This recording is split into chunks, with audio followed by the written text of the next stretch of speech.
Hello everyone, welcome to yet another one of our xgeeks live streams. We are super happy to be back here with you after our quick summer break that we kind of all needed. For those of you who are new to our live streams, super welcome. And for those of you who have joined us before, we are super happy to have you back here with us. I'm Beatriz, I'm part of the xgeeks team. So if you haven't heard about xgeeks before, I do need to tell you a little bit. So we represent what we believe to be the balance between product and project. Our expertise is around cloud native acceleration by unblocking agility and innovation in hybrid and multi-cloud projects. If you are curious about xgeeks, you should definitely check our social media and our website, and don't forget to follow us on LinkedIn and on YouTube for more content. So today, we have a super special guest that will be joining us today. It will be Guido. He's one of our colleagues here at xgeeks. Welcome, Guido. Thank you for taking up this challenge. Hello. Guido will be talking a little bit about LangChain one-on-one, I guess. Correct me if I'm wrong. Not a techie person. But before I let you guys have your super amazing fun, I just want to remind everyone watching that you can leave all your questions in the comments that Guido will answer at the end of the session. And Guido, I guess the audience is all yours. Okay, so hello everyone, welcome. My name is Guido. I'm a software developer here at xgeeks. And today we are going to take a look at the core concepts of LangChain, or as this is called, LangChain one-on-one. Well, in order to understand a little bit more about LangChain, I've come up with 4 simple use cases that will showcase some, not all, of LangChain's features. So let's get started. And the first question is, what is LangChain? Well, LangChain is an open source framework that was launched in October of 2022. It was also one of the fastest growing open source projects in the history of GitHub, with almost 62,000 stars. For those that are not familiar with the framework, they might look at it like a wrapper on top of the Models API. However, LangChain is much more than that. It's a simple yet powerful framework that makes our life easy when building applications powered by large language models. It also supports some various use cases out of the box, like question and answer, document analysis, and summarization, to name a few. But how does it work? LangChain is built with modular components in mind that allows you to pick and choose which components you want to use, much like Lego. And as you can see on the picture, that's what we try to convey here. You don't need to use them all, and you can pick and choose whichever components fits your needs. Those components can also be used to make chained calls, and they also integrate different tools. That makes LangChain easy to use in specific use cases to create unique applications built around large language models. So let's jump right into our first use case, that is querying a large language model. Well, let's ask a very simple question to the large language model. And in this case, the first thing that we need to query a large language model is a prompt. And there are many different ways to build a prompt. This one that I have here is just text. And after you chose your question or your text, we will need a model. LangChain allows you to use many different models. In this example, I will be using OpenAI and, of course, GPT 3.5 Turbo. All that's left to do is query the model and get a result. So, which dish is popular in Portugal? GPT 3.5 Turbo thinks that bacalhau à Brás happens to be one popular dish in Portugal. And it also added a little bit more about it on how the dish is made. But what if instead of a dish from Portugal, we want to have a dish from another location? This is where prompt templates come into play. Well, as you can see, it looks like regular text, but they have a way for us, the developer, to add variables. To do that, you choose a word and you surround it with curly braces, like the word that I have here, location. Then, when you are creating your prompt template, you specify the word that you chose as an input variable, and from now on, you can use it to have dynamic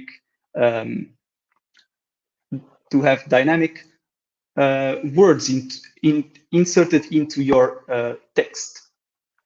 All that's left to do is we have to prompt the large language model and specify the location when we format the prompt.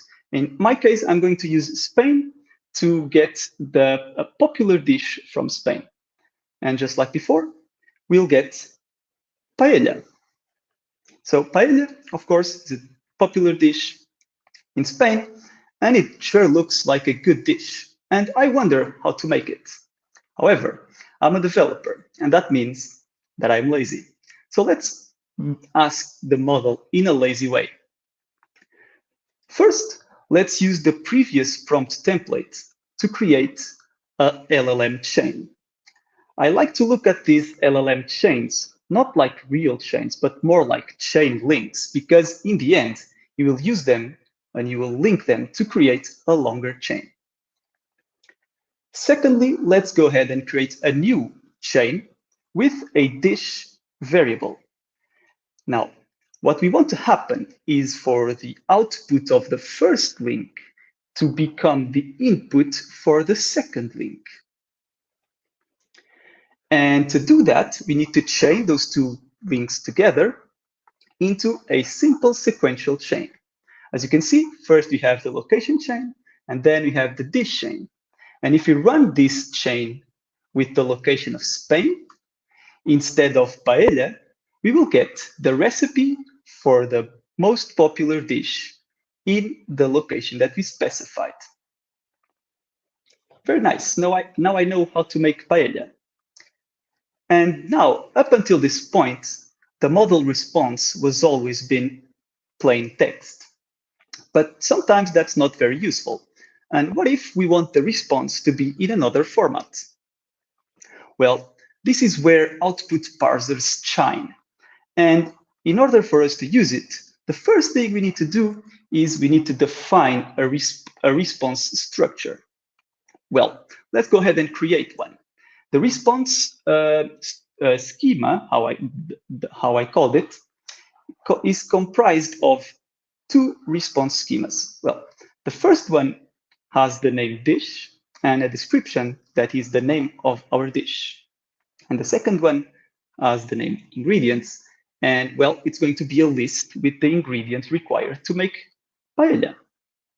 After that, we can use a structured output parser to create the parser for that specific schema. And all that's left to do is get the format instructions from the parser and add and modify the last chain link to include those format instructions.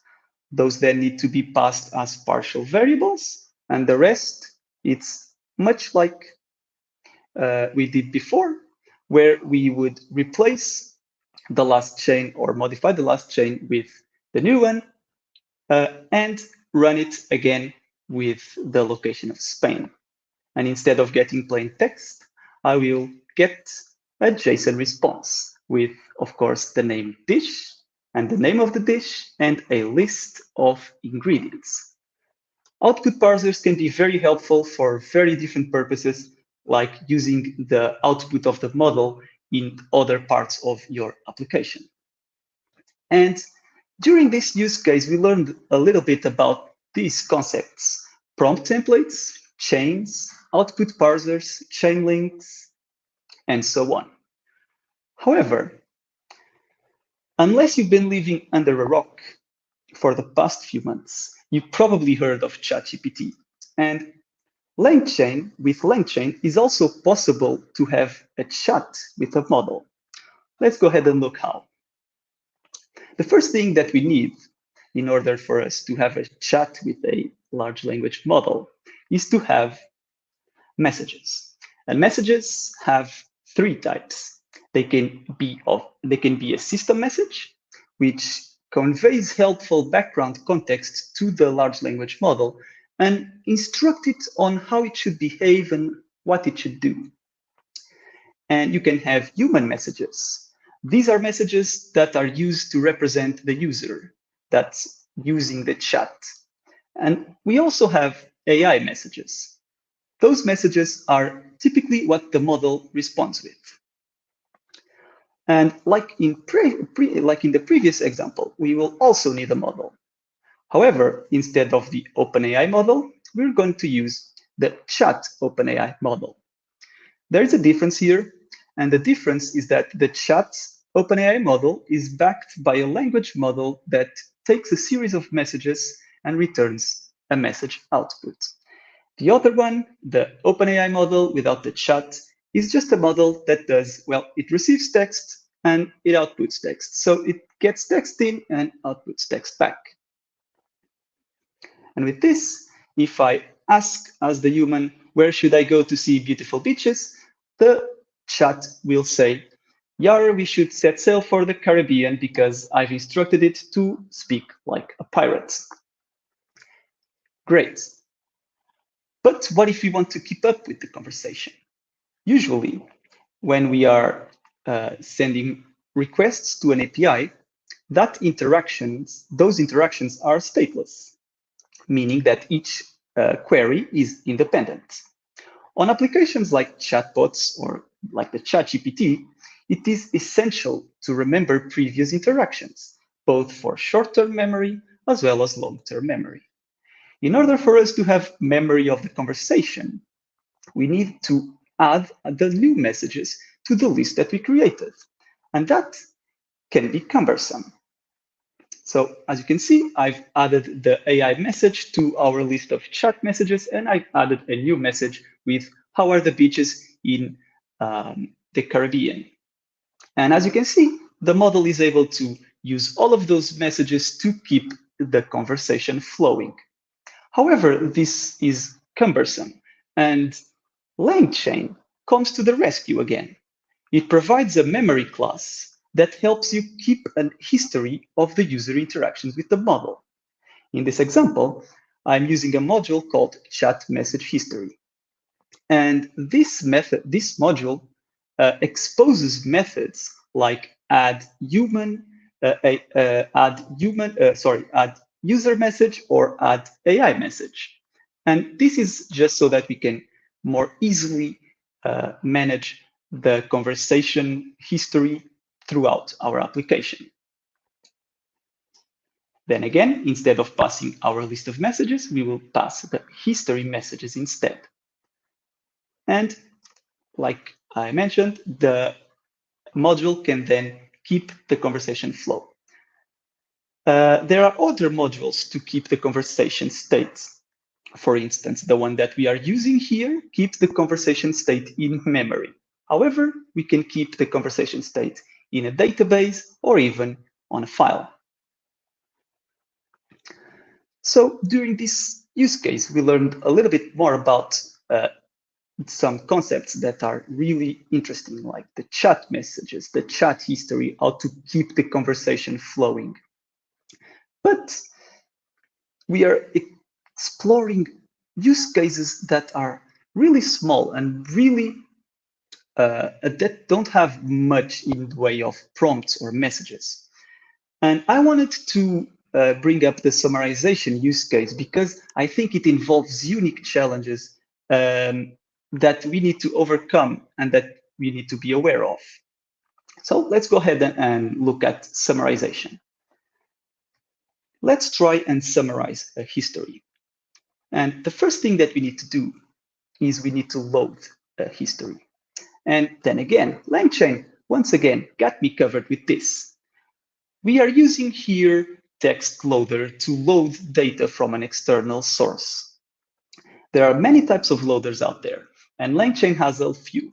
We can have a text loader like the one that we are using, or we can have PDF loaders, HTML loaders, even CSV loaders to load all types of different files. And by using these loaders that LangChain has, we get back what LangChain refers to a document. And document usually has the contents of whatever it loaded.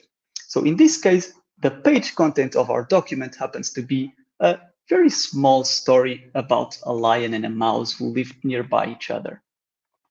And also, when we use this way to load things, we also get metadata about where we load it from, usually the source. So once we loaded this history, and because we are trying to summarize this, let's use what we learned before to create a prompt with the loaded story. If we send that to the model, we will retrieve the summary. And then again, this is going to display a summary of the story that I have in my file. But what if instead of a small story, what if we try to use a big story? So let's give it a try. Let's do the same thing. We will load it from our file. We will add it to the prompt template, and we will query the large language model with this big story. Well, when trying to send this to the model, we get an error. And that's because we exceeded the maximum amount of tokens that the model accepts. And this is a common error that happens when using LangChain, and especially when using large language models. But is there a way for us to make this work? Well, let's try and split the text into smaller chunks. There are different ways of splitting text. We can split the text by a token. We can split the text by characters. Or, as we are doing here, we can split the text using a recursive character text splitter. This splitter will try to keep all the paragraphs together, then all the sentences, and finally all the words as long as possible. In this case, I will try to split the big story into chunks of roughly 500 characters. And to be sure that I don't lose any of the context of a specific sentence, I will overlap each chunk by 50 characters. Now, as you can see, we will receive a list of documents. They are all from the same source, and they all should contain about 500 characters. Now, we learned about chains, and we can use them to do summarization. So to summarize the documents that we just split, we can use a load summarize chain. Here, we just pass the large language model, and we choose a type of chain. In this case, I'm using MapReduce.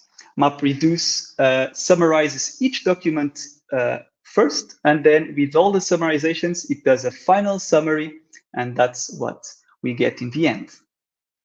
There are other summarization types. Each one has its pros, each one has its cons, but well, that's something for another talk. And as you can see, if we run this chain, this summarization chain, we will get a summary from the big story that we just created or whatever. And in this use case, we learned a little bit about important information that LangChain has, such as a way for us to load external data. We found a way to split that data into manageable chunks. And he also used a summarization chain to be able to work with the chunks that we have. Now, another topic, and this is going to be the final topic that I'm going to be speaking here, and it is agents. Agents are a fairly recent addition to LangChain, so they are still being worked on. However, they are very interesting because you can do some cool stuff with it. And what is an agent? An agent is a system that perceives its own environment. It makes decisions and it takes actions to achieve a specific goal. The goal is something that us, as the developer, will specify. However, all of the reasoning behind how to reach the goal is done by the large language model. It decides if and what tools it needs to use in order to provide the best answer to our goal. So, to give more functionality to an agent, we can provide them with a set of tools, and this is optional, of course.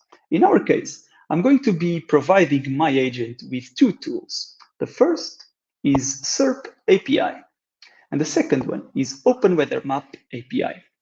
Well, the first one is a search engine tool. It allows the agent to search the internet.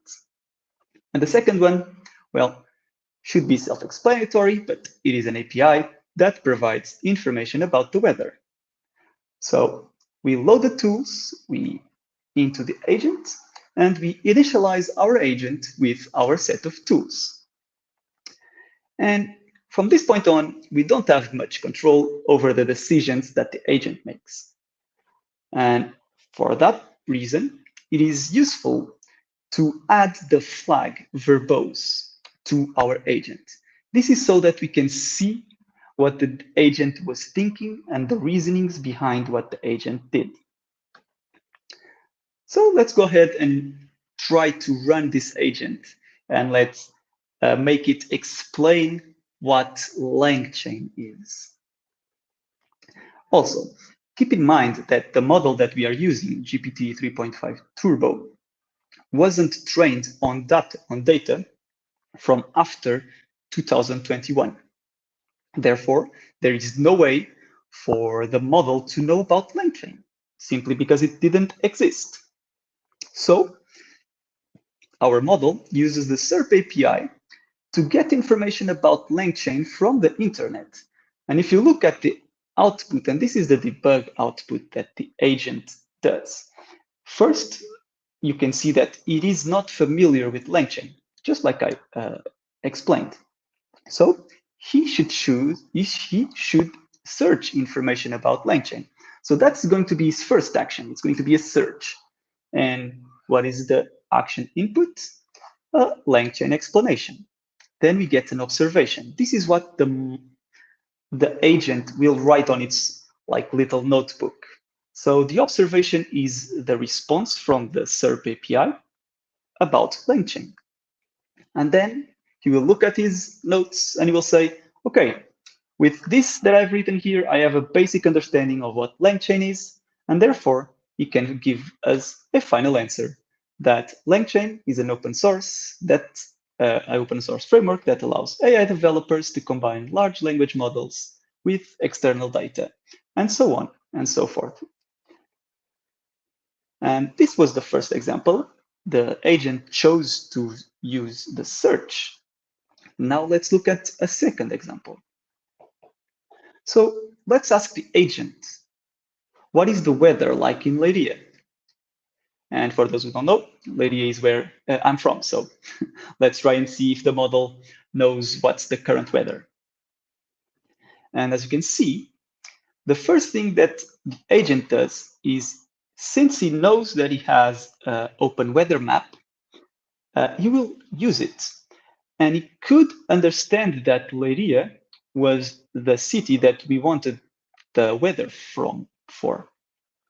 And then he would search open weather map, and he will write on his little notebook about all of the information that open weather map provided regarding the weather in Leiria. And as you can see, there's a lot of variables that he will get, like humidity, feels like a specific temperature, the highest temperature, the lowest temperature, how is the status, so if it's clear sky, the wind speed. But sometimes that doesn't matter to our final answer. But with that information, or armed with that information, the model can, the agent can reach a conclusion and says that the current weather in Leiria is clear sky with a temperature of 28.42 degrees. Well, agents sometimes are super powerful, and they have a way of, you can use them to abstract most of the logic to the model. So all of the logic that we have on, that we could have done from ourselves, can be abstracted to the model, and we have the model doing that logic for us. However, depending on the complexity of what we want to achieve, the agent can try multiple tools. It can try wrong tools to achieve a specific goal. It can provide results that aren't relevant to our goal, or it might not even be able to reach our goal. And despite that, agents are super powerful and super fun to work with, because you can really do things way faster than if you would have done it by hand. Well, in conclusions, and there are more modules in LangChain than the ones that I've showed. Here are some examples of things that I haven't spoken about, and I might leave those for a future live stream or future talk. But I hope that you saw how powerful LangChain can be and how flexible and easy to use this framework is. If you want to know more about LangChain, there is the QR code over there to go into all of the concepts that I haven't covered here. And well, I hope you did like this presentation. And if you happen to have any questions, I would be more than happy to answer them.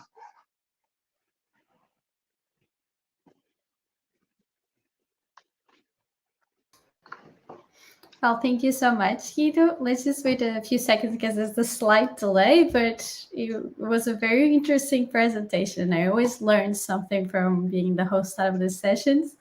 And yeah, good way to say that you're interested in doing more presentations. You did mention you were leaving some topics for the next one. You're leaving people curious. Well, people are curious about it, so maybe it should be a possibility. Well, we are getting some feedback already. Thank you. So I guess your presentation was so great that nobody has any questions. You got to leave some loopholes to the next one, Guido, so people will have questions. But you were very kind to share your email as well. So I guess people can then later on reach out to you if they have any questions. Is that okay? Yeah, sure. Awesome. Awesome. And Guido, thank you so much for taking the time to be here with us today. It was super lovely to have you here with us doing this presentation. And I guess I hope to see you in some next ones. Thank you. Awesome. Awesome. Awesome. And well, a special thanks to everyone that was watching as well. I hope you enjoyed our session today.